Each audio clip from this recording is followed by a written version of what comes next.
The mysterious development consultant who Ontario's Integrity Commissioner identified only as Mr. X in a scathing report he released on Wednesday, August 30th about the removal of land from the Greenbelt has now been identified as former Clarington, Ontario Mayor John Mutton by CBC News.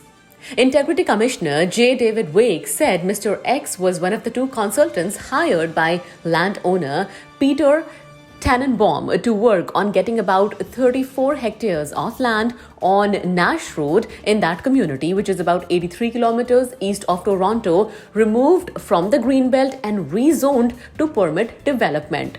Wake found that Mr. X may have engaged in unregistered lobbying and other potential lobbying violations while doing this work.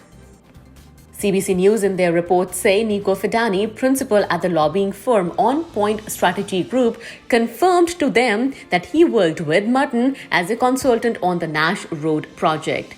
He further says that I had no interactions with Mr. Mutton other than this one file, who previously worked as an executive assistant to Premier Doug Ford. I am unaware of the details of Mr. Mutton's contract with Mr. Tannenbaum, he says. It was Toronto Star that first came out with the identity of John Mutton as Mr. X. They reported that Mutton said he had worked for Tannenbaum for over 17 years but stressed that it wasn't as a lobbyist. I am not a lobbyist. I have a development services company where we provide planning, engineering and everything. The Toronto Star quoted him saying, I have never been contracted to do any type of lobbying to get any lands out of the Greenbelt.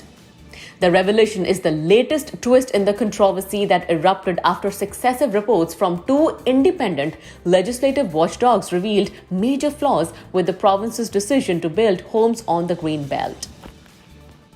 The opposition parties in Ontario have been constantly criticizing the Greenbelt land swap. Every new revelation in the Conservatives' growing scandal makes it even clearer that their dirty dealings on the Greenbelt grab were corrupt, says NDP leader Marit Stiles, who has been constantly calling for Housing Minister Steve Clark to resign.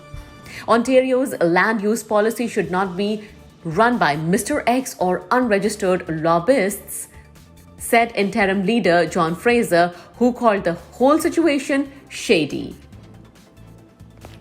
Earlier, Ryan Amato resigned as the Housing Minister's Chief of Staff in August following the publication of the Auditor General's scathing report.